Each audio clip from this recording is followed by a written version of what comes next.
Yes. Okay, so I want to welcome everyone who is watching from your homes. You're with me, brother Yohane Tembo, and also with me here, it's brother Janos from Hungary.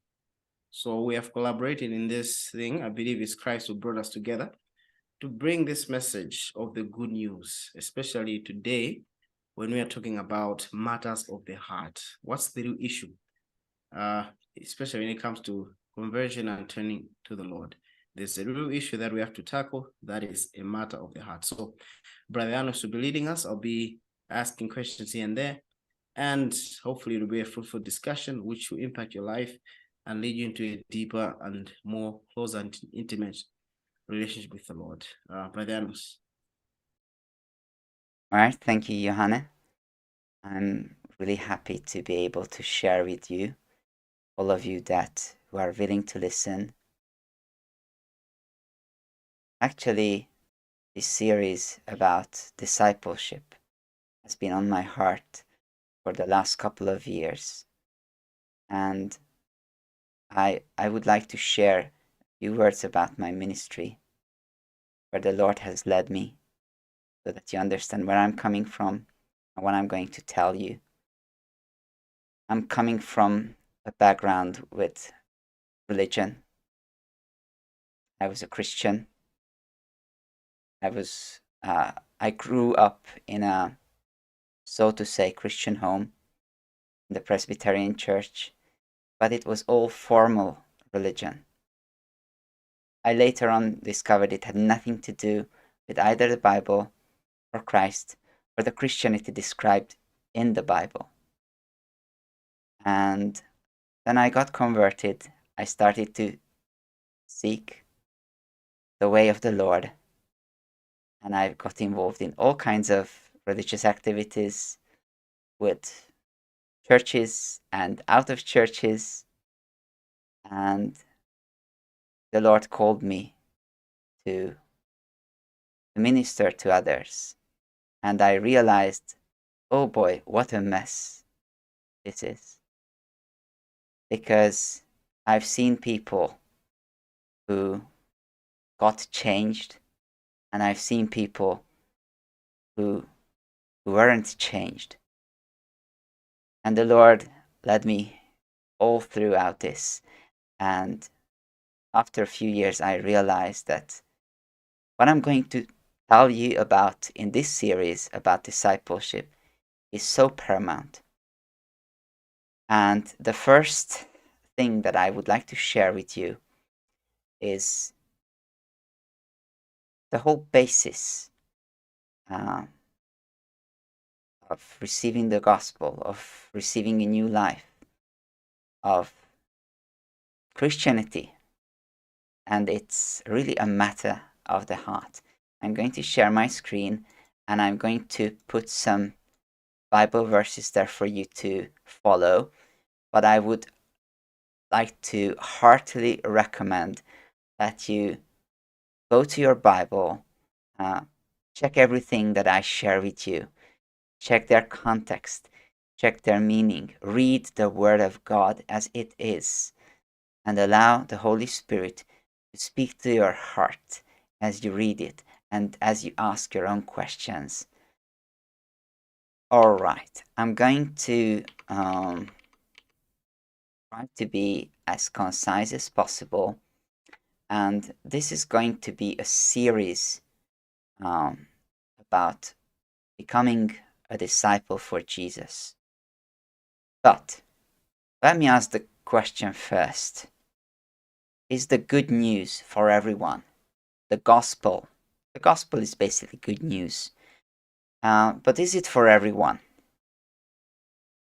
This was one of the hardest things for me to accept and understand, that when Jesus said in one of his main sermons, the Sermon on the Mount, that blessed are those who hunger and thirst for righteousness, for they shall be satisfied. That doesn't include everyone. So he doesn't say blessed are everyone.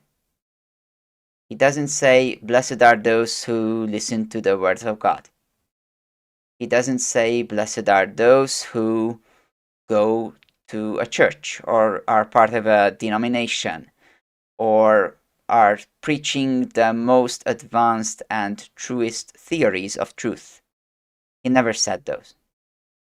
He said, blessed are those who hunger and thirst for righteousness, for they shall be satisfied.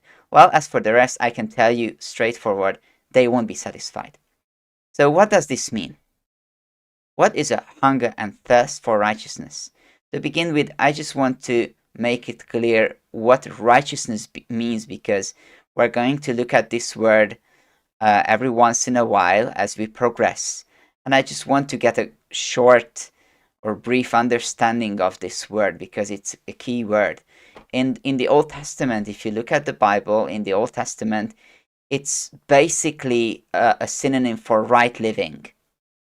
So I could also say it's a kind of life that is worth living, a kind of life that is in harmony with the way God intended for you to live your life, because God is your creator. He has designed your body, your soul, your spirit, everything that pertains to you, and as the designer, he knows best how to work, how to operate, how to live a happy and blessed life. And righteousness is a general term which describes this kind of life. So Jesus basically says, if you hunger and thirst for a life that is really truly worth living, then you shall be satisfied. So what does hunger and thirst mean? So, I mean, I'm living in a country where really there are very, very few people who actually know what hunger and thirst actually mean. I know there are parts of this world where people are very poor, where people are living in abysmal conditions, and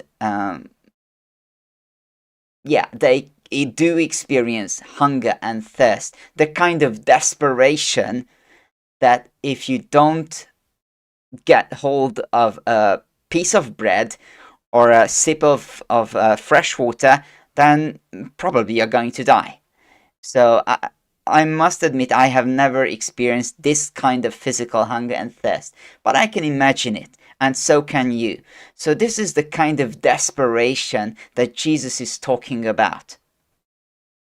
When are you desperate for this kind of life? That is the question that you have to ask first.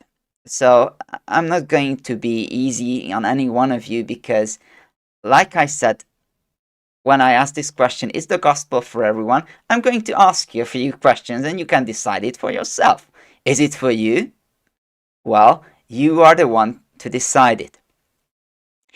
Well, Jesus told some people who actually came to him and,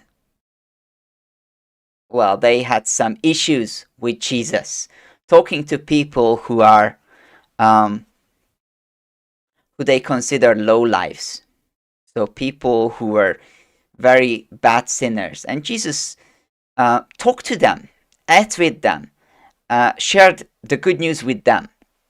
And some other people went to Jesus and they found issue with this. And this is what Jesus told them. It's in Luke chapter 5. And Jesus answered them, those who are well have no need of a physician, a doctor, but those who are sick. I have not come to call the righteous, but sinners to repentance. By the way, I just want to add this as a side note. If you are asking what kind of translation I'm using many kinds of translations because that's not my point. So you are free to look it up in the translation you have. The wording might be a little bit different, but my point is the meaning of it. It's not the words. So just a side note. So what Jesus says is, those who are well have no need of a doctor. So plain, right? That's plain speech. If you are okay, if you are healthy, why should you go to the hospital? Why should you visit the doctors? It makes no sense. But if you are sick, you better go find a doctor for yourself because you might get in a worse condition. And Jesus says it plainly, I've not come to call the righteous. So if you're fine with your life, okay, Jesus is not for you. So if you're saying that, well, okay, I'm okay the way I'm living, I'm living a perfect life, then I say, well, see you, goodbye. We don't have anything to do together because I'm not, like Jesus said, I have not come to call the righteous. So if you are living the life that you think you're meant to live, and there's nothing more than that, well, good luck. See you. Bye. That's the end of the story. And don't think that I'm like that. It's Jesus. Jesus said, I have not come to call the righteous, but sinners to repentance. So if you feel the need, if you feel desperate for a life worth living, you are looking at the right place. So that's number one. Okay, number two.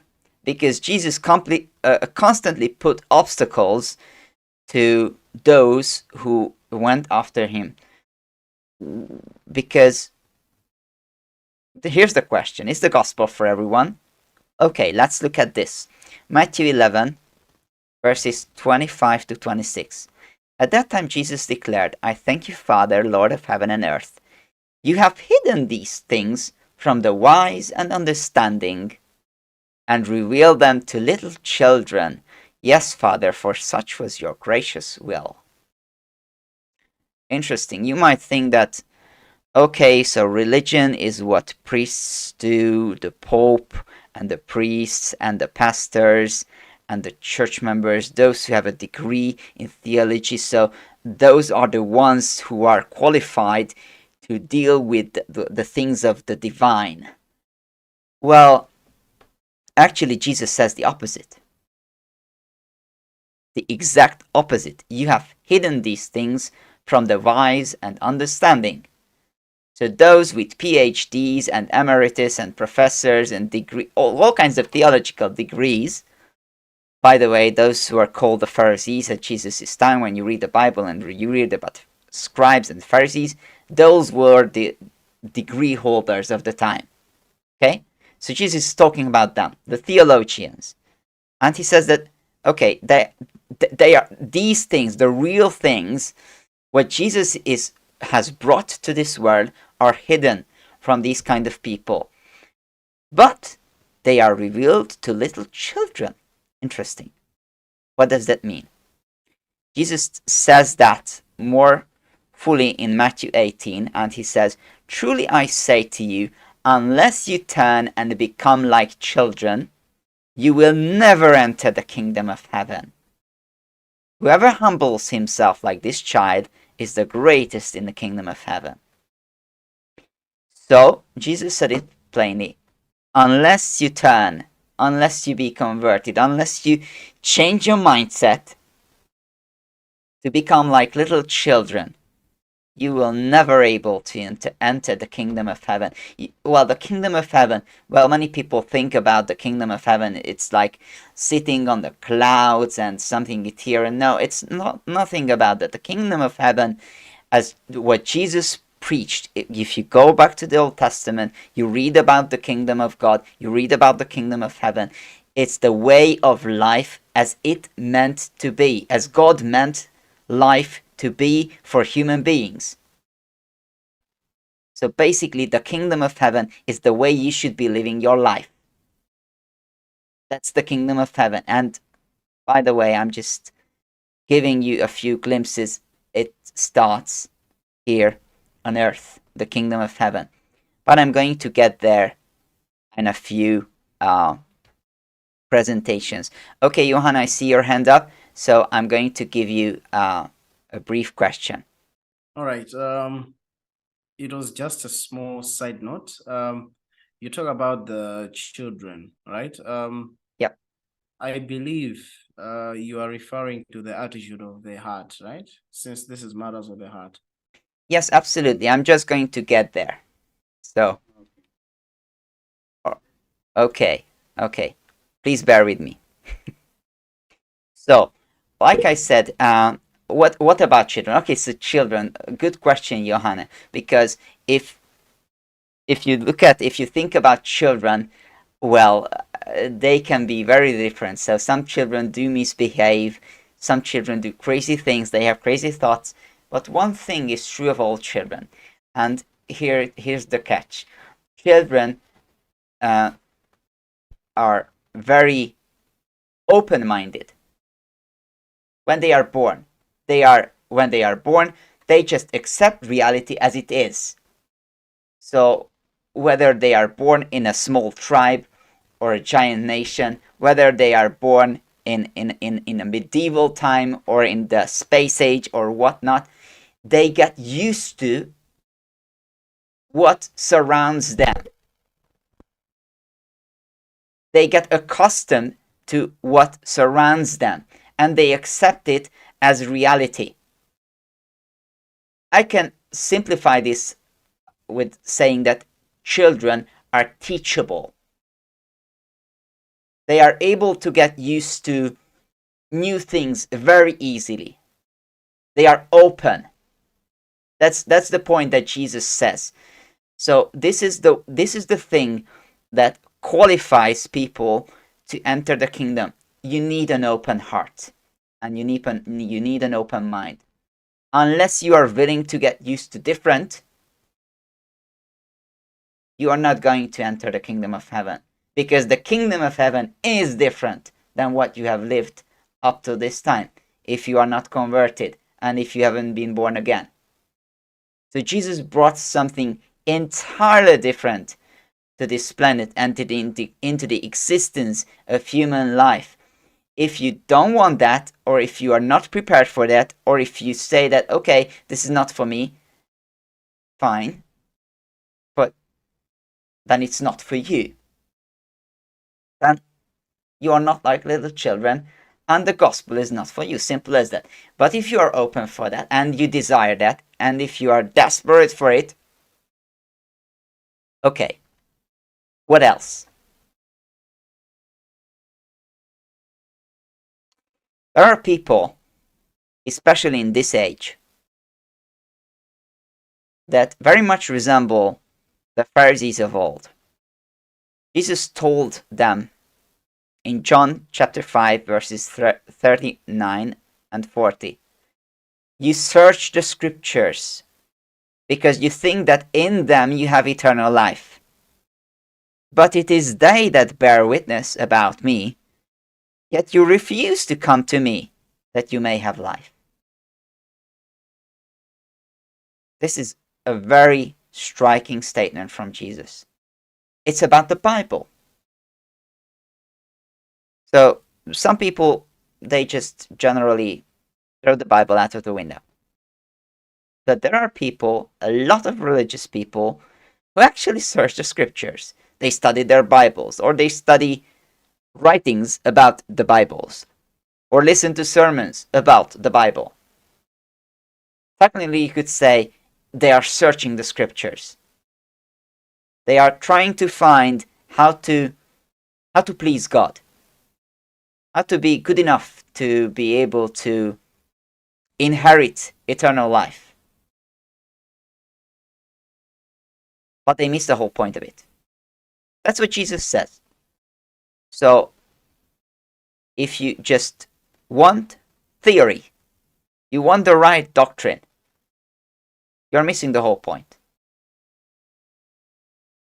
So even if you're listening to this and you just want to get the right doctrine about discipleship, you're missing the whole point. Because Jesus said, if you refuse to come to me that you may have life, then you missed it. You missed it. By the way, Paul says basically the same thing. And he says that many times over and over to his co-workers, Titus and Timothy. I'm just quoting from Titus chapter 3.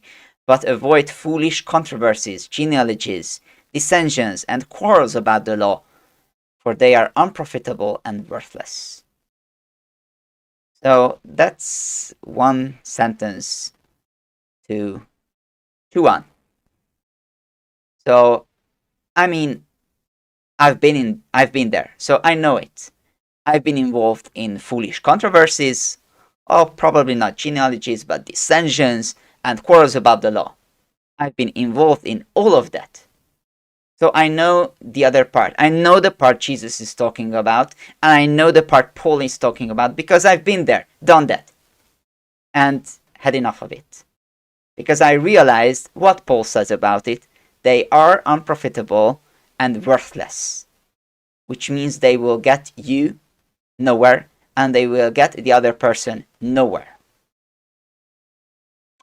I know some people don't like this, don't like to hear this, but that's the plain and naked truth of it.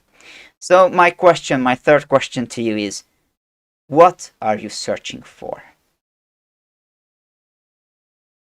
Theory or life?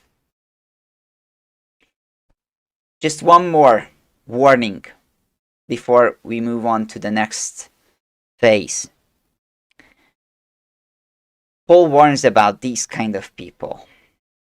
Actually, many times he warns about these kind of people. I'm just going to read one short section from 2 Timothy chapter 3. He's talking about people who are always learning and never able to arrive at a knowledge of the truth. Just as Janos and Jambres opposed Moses, so these men also oppose the truth, men corrupted in mind and disqualified regarding the faith. Man, that is a striking statement, even a striking word. I even italicized it for you if you look at the screen. It's disqualified. It means that they are unable, they are not able to receive the truth in faith. So they are not capable of believing. It's, I know this is a harsh picture, but it's like castration. It's like they have made themselves unable to receive the truth. But here's the catch. What kind of truth is he talking about? Because he says they are always learning. I mean, I've been to school. I guess if you are listening to this, you've been to school as well. So if you read a book, eventually you get to the end of it, right? And if you're diligent enough, you will understand what's in the book, what it's in the textbook, right? So if you are studying long enough and with enough diligence, eventually you will arrive at knowledge. But this is not the case. And here's the catch. Paul is not talking about theory. He's not talking about a knowledge of the truth, meaning theory. Because knowledge in the Bible language means personal experience. Knowledge means when a man knows his wife and the wife becomes pregnant. Okay? So if you read the first page, not the first page, but the first few chapters in the Bible, that's what you read when you look at the word knowledge or know. So this kind of intimate, practical knowledge is what Paul is talking about. So here's theoretical knowledge and here's experience or practical knowledge, I should say. It's not, well, I wouldn't even use the word knowledge because in our language it is almost synonymous with theory. Yeah, maybe experimental knowledge. Yes. I mean, very practical. Yeah, thank you, Yohane. I guess I'm glad that the point got through. But here's the point. I'm going to get back to this point over and over again because that's what I'm talking about. It's a matter of the heart. So that is what disqualifies people from receiving faith, because they understand in their mind, they think that faith is a matter of the mind, which it is not. It's a matter of the heart. And if you look at this at the level of the mind, if you look at this at the level of theory, you will never be able to arrive at a knowledge of the truth, at an experiencing the truth, at experiencing the reality that Jesus brought to this world. And Paul actually met these kinds of people many times on his journeys, and mind you, they are all over the world even today. And this is what Paul said about them in 2 Thessalonians chapter 3. Finally, brothers, pray for us that the word of the Lord may speed ahead and be honored as happened among you, and that we may be delivered from wicked and evil men, for not all have faith.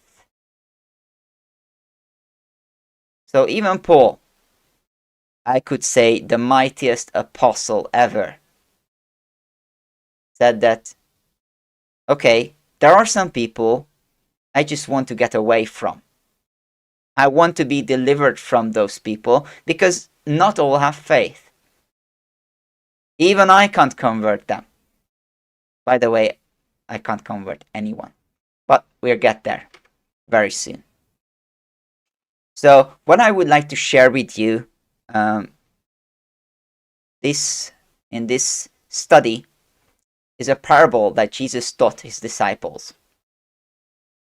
And this parable is about the state of the heart. And this parable is actually about the sower. It's one of the most famous parables of Jesus, and I would add that it's one of the least understood parables as well. Because most people who read the parable, they try to understand it with their minds, and it still doesn't have any effect on their heart. I do recommend that you read the whole parable in Matthew, in the Gospel of Matthew, in the Gospel of Luke, and in the Gospel of Mark. I'm going to break it up for you now because we don't have that much time, so I want to speed things up. But I want you to understand this. What happens when you actually get in touch with the Word of God? Because that instantly has an effect on your heart. So, I'm going to read from all three Gospels, so I'm not going to say from which. You can just simply read it on the screen, and please look it up in your own Bible and read the whole thing for yourself. Jesus told them many things in parables, saying, listen, a sower went out to sow. Later on, he explains it, so it's not, I'm going to jump back and forth. So the parable and the explanation, so that you understand it easily. So a sower went out to sow. Now the parable is this. So this is the meaning of the parable. The seed is the word of God, and the sower sows the word. Actually, if you think about it, what you're actually listening now is a seed. You are listening to a seed of the word of God at this very moment. I, as a seeder or a sower of the word, I'm a sower. All right. But as the parable goes on, it's all about you. Actually, it's all about your heart. So, the first type of ground that the seed finds is this. And as he sowed, some seeds fell along the path, and the birds came and devoured them. Here's the explanation. Those along the path are the ones who have heard. Then the devil comes and takes away the word from their hearts, so that they may not believe and be saved. So notice, in the very first explanation, Jesus makes it clear that the parable is about the heart. It's not about the mind. It's not about what you think. It's not about the degree you hold. It's about the heart. And basically the first, I'm seeing you, Yohane, the first type of ground, the first type of person Jesus talks about is the one who has a hardened heart. The word of God has no place in his heart. He hears the word of God and it has absolutely no effect on him or her. Satan comes, snatches away the word, and that's it. End of the story. Okay, Yohane. Question. All right. You spoke about the heart. So the major thrust is the heart. I believe we are together there, but maybe could you clarify pretty much what is the heart, right? All right. You are making a good distinction between the heart and the mind, but what is the heart so that maybe our listeners could understand? Thank you. All right. Thank you, Yohane. Since we're getting into this, I just want to make it very striking so that you start to think about the heart as an individual thing, as something, an entity that is different from your mind.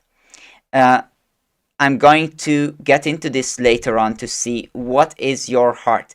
But to be to give you a brief definition, it's the seat of your whole being. The heart is the seat of your whole being.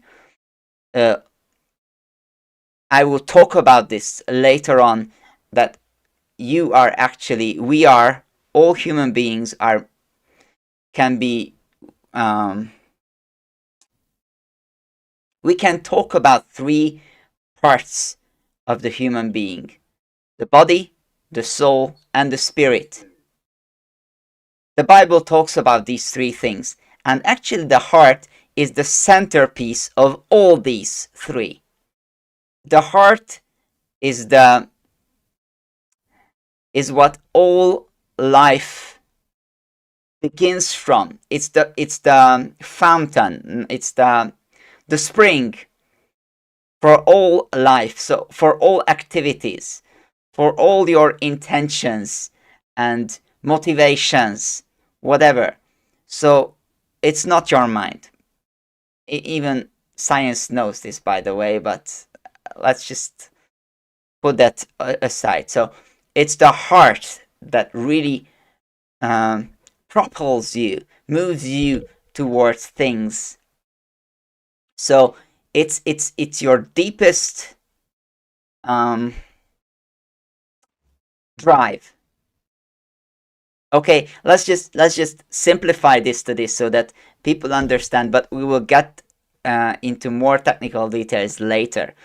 But I want you to see that it's something that it's not in your mind. It's deeper down.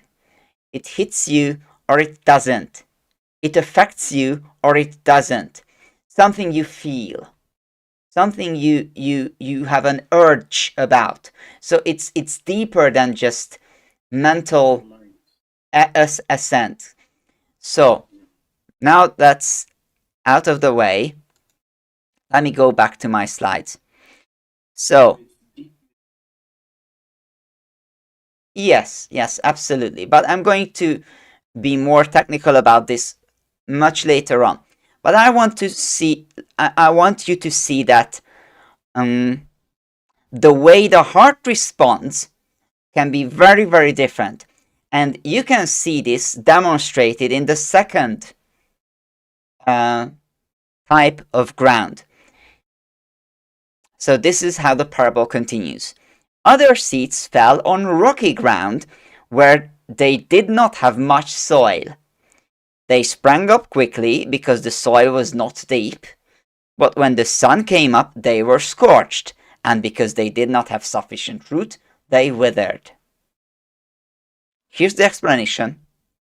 Those on the rock are the ones who receive the word with joy when they hear it. But they have no root. They believe for a while, but in a time of testing, fall away. Okay, so I could say that this is the uncommitted heart. So here's where you can actually see the difference between mind and heart. So there are people who hear the word of God, they receive it with joy. Okay, this sounds good. You can live a good life. Fine, count me in. Okay, God can heal your sicknesses. Okay, count me in. Okay, God will grant you this, grant you that. Okay, count me in. Okay, but it's just theory for them. That's the whole thing. That's the whole issue. The soil is not deep, so it doesn't penetrate the heart. That's the whole point. Their heart is not in it. So when they meet trials, difficult times, they have a problem. They lose someone. They lose their job. They lose anything. Or they find that life doesn't work the way they thought should work. They said, okay, this doesn't work. God doesn't give me anything. But the first thing to begin with, they have not committed themselves in their heart. They just received a theory. And they received it with joy. That's what Jesus said. They received it with joy and they believed for a while. That's just superficial, theoretical belief. That's what Jesus talks about. But when the problems come, they have absolutely no basis because their heart is untouched. It's uncommitted. Third type of people, or third kind of state of heart, because even people can have different state of heart at different times. So I'm not categorizing people. I'm categorizing, just as Jesus did, the conditions of the heart at a certain point. Other seeds fell among the thorns, and they grew up and choked them. What's the meaning of this? As for the seeds that fell among thorns, these are the ones who hear. But as they go on their way, they are choked by the worries and riches and pleasures of life, and their fruit does not mature. By the way, I don't know if you've ever noticed, but all of these people hear the word. So the theory is available to everyone. That's a big exclamation mark. So all of them hear the word. But as for the first three, it has absolutely no effect. They don't bear fruit in the end. So everyone has it. Eventually, yes. Eventually, yes. But just hearing the gospel will not save anyone. Even receiving the gospel, theoretically, will not save anyone. So this is what Jesus talks about. What about these people who are like the seed that fell among thorns? They are the ones who hear, but as they go their way, they are choked by the worries and riches and pleasures of life. So what does that mean? I would say they are unfocused. Their heart, the Bible says about this, they are double-hearted or double-minded. It's like their heart is torn between the things of God and the things of this world. And it's, mind you, it's not necessarily bad things. It can be the worries of life. just going to work, just making ends meet, feeding your children, finding a home, buying a car, paying your rent, paying your mortgage, anything. I mean, they can be good things or not necessarily evil things, but they can just simply choke the word of God because they are contesting in your heart. So there are things in the kingdom of God which are available to those who believe. And there are issues, there are things in this life that needs to be solved.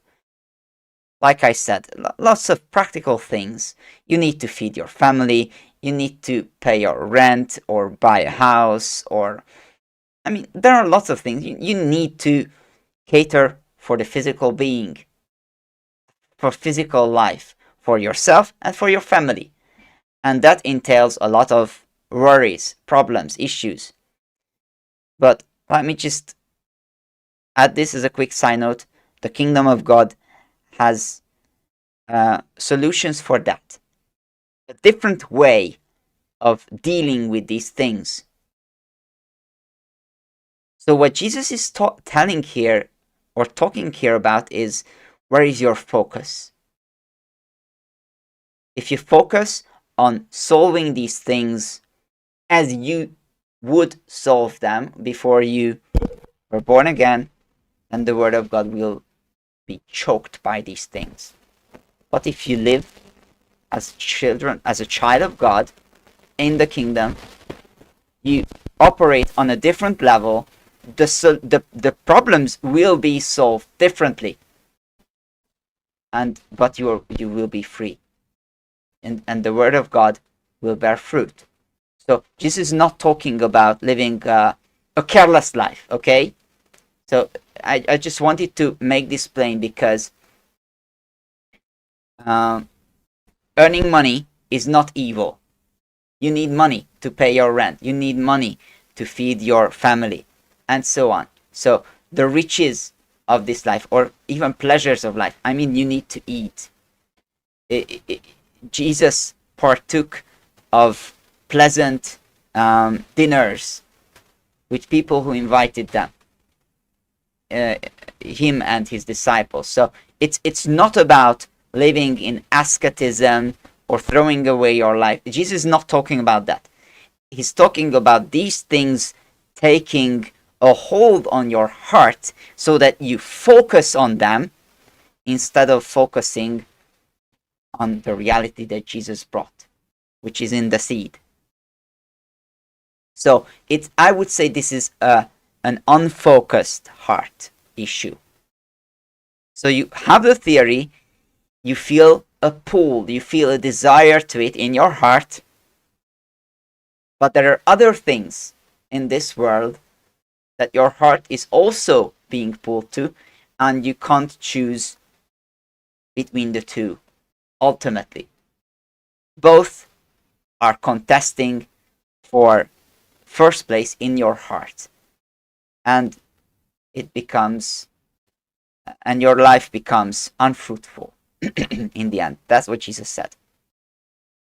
Okay, here's the rest. The final one, I would say. But other seeds fell on good soil and produced grain, some 100 times as much, some 60, some 30. Okay, so what's the secret? Jesus, tell us the secret. So how to actually live a life worth living? Well, this is what Jesus said about the final and the working part. So all the rest, they didn't work. But this one does. What's the secret? But as for the seed that landed on good soil, these are the ones who, after hearing the word, cling to it with an honest and good heart, and bear fruit with steadfast endurance. Okay, so you see, the parable begins with the heart and ends with the heart. So it's all about the heart, the condition of the heart. So the good soil is the kind of heart that clings to the word of God with an honest and good heart. So what does clinging to it mean? It means that you take it, you embrace it, you grasp it, you never let go of it. That's my life. I'm not going to take a step without it anymore. So it's kind of a desperate attitude towards what Jesus said. That's the kind of heart that bears fruit. And it doesn't bear fruit instantly. It says it bears fruit with steadfast endurance. So you have to be committed to it, to follow through with it. Because otherwise, you will find excuses to find another way. So I would say that is the all-in heart. I know it's an expression that some people use for card games when you go all in and you put your everything on betting. By the way, I don't recommend anyone playing card games for that or how do you say that? Gambling. Yes, gambling, because you will lose all your money. But with the word of God, you need to go all in. Because if you don't go all in, you will lose everything eventually. But if you go all in, you will bear fruit with steadfast endurance. Okay, there's just one more thing I want to say, and that's it for today. Okay, Yohane? Okay. Continue, it's okay, I'm enjoying everything. Okay, and then we will move on and see how this actually worked in the life of Jesus' apostles. So we will look at some examples so you can see how the apostles actually preached the gospel and what Jesus taught them. But let me just give you one single, well, it's two sentences, not one, but one thing to think about. It's what Jesus said. And think about yourself. Think about your own heart. Jesus said in John chapter 10, "My sheep hear my voice, and I know them, and they follow me. I give them eternal life, and they will never perish, and no one will snatch them out of my hand." So let me just put this to you. This is saving knowledge. It's not theoretical knowledge of a doctrine, of a church or whatever. It's Jesus knowing you.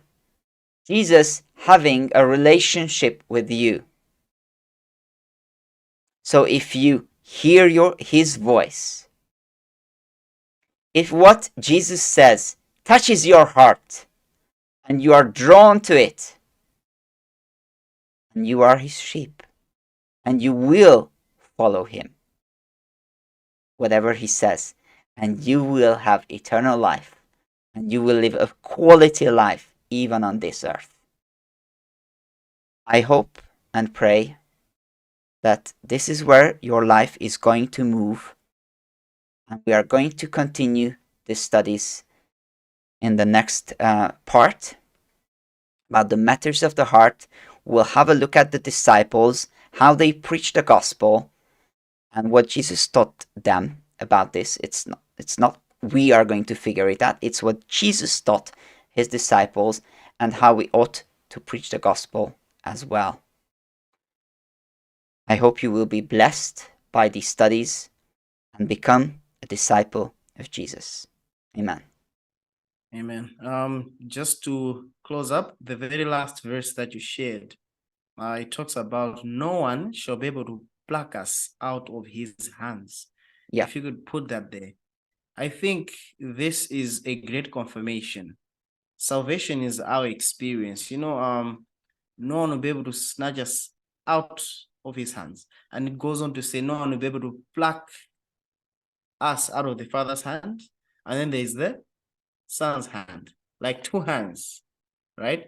Yeah. So the sad reality is, I believe most people, they have been told that the fold that Christ wants to bring us into, this fold, the hand of God, the hand of Christ, which have clasped together to hold us. Indeed. In this relationship, which is this, to say that it's their group, it's their meeting, it's their, fellowship, or it's their denomination. So this has literally removed this saving knowledge. You get it? So it's really nice that we are getting into the meat of the word, and I continue to invite those who are listening to stick with us as we go into the depths, what the Bible says, and not what tradition says. This is most important. We need to go all in with the Bible and what Jesus Christ has to say to us. So I thank you so much for joining us, Brother Janos. This has been an experience, and we also like to tell our viewers that this is part 1, and we'll continue with this until we have at least gotten what Christ wants to give us. May God bless you, and may God keep you until next time. Amen. Amen.